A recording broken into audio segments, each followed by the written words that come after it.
ABP 24 news से मैं श्वेता श्रीवास्तव।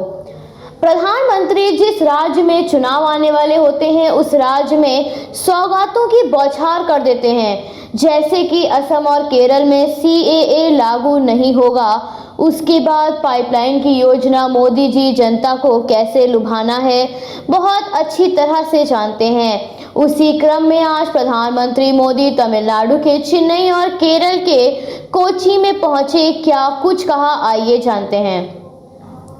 प्रधानमंत्री रविवार को तमिलनाडु के चेन्नई और केरल के कोच्चि पहुंचे, जहां उन्होंने कई विकास कार्यों का उद्घाटन किया। प्रधानमंत्री 11 बजे चेन्नई पहुंचे, जहां उन्होंने 3,770 करोड़ रुपए के प्रोजेक्ट की आधारशिला रखी।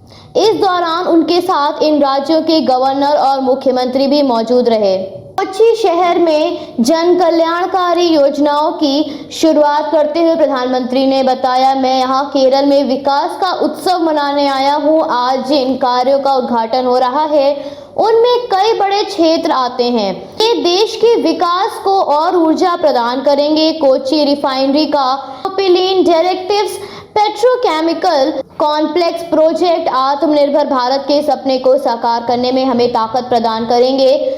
भारत के विभिन्न प्रकार के उद्योग रोजगार के मौके लोगों को मिलेंगे। तटीय क्षेत्रों, पूर्वोत्तर और पर्वतीय क्षेत्रों पर विशेष तौर पर ध्यान दिया जा रहा है। आज भारत के हर गांव में ब्रॉडबैंड कनेक्टिविटी के महत्वाकांक्षी कार्यक्रम शुरू किए जा रहे हैं। प्रधानमंत्री ने बताया, राष्ट्रीय पाइपलाइन परियोजनाओं में 110 लाख करोड़ रुपए का निवेश किया जा रहा है। इन परियोजनाओं से देश के विकास को और बल मिलेगा।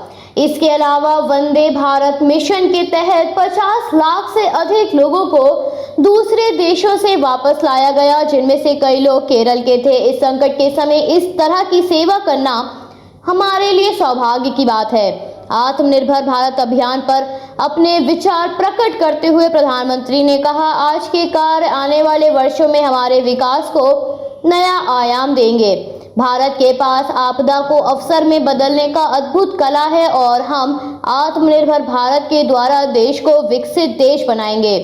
प्रधानमंत्री द्वारा कई परियोजनाओं की शुरुआत को लेकर केरल के मुख्यमंत्री ने कहा, ये हमारे लिए खुशी का मौका है। हम केरल वासियों के लिए ये प्रसन्नता का अवसर है। आज हमारे राज्य में कई परियोजनाएं आ रही हैं। राज्य और केंद्र सरकार दोनों मिलकर इन परियोजनाओं पर काम करेंगे। प्रधानमंत्री ने पुलवामा के शहीदों को याद करते हुए कहा, हमें अपने सुरक्षा बलों पर गर्व है। उनकी बहादुरी से आगे आने वाली पीढ़ियों को प्रेरणा मिलती रहेगी। हमारा फोकस रक्षा क्षेत्र में भारत को आत्मनिर्भर बनाने पर है। दुनिया भारत की तरफ सकारात्मकता से देख रही है। मछुआरों का जिक्र करते हुए प्रधानमंत्री ने कहा, हमारी सरकार मछुआरों के उचित हितों की रक्षा करती है। हमारे कार्यकाल के दौरान 1,600 से अधिक मछुआरों को श्रीलंका की कस्टडी से रिहा किया गया। इसी तरह 313 नावों को भी छुड़वाया गया है। हम अन्य सभी नावों को वापसी के लिए काम कर रहे हैं। हमारी सरकार लगातार श्रीलंकाई सरकार के साथ तमिल लोगों के अधिकारों का मुद्दा उठाती रही है। हम वहां उनके अधिकारों और हितों की रक्षा के लिए प्रतिबद्ध हैं।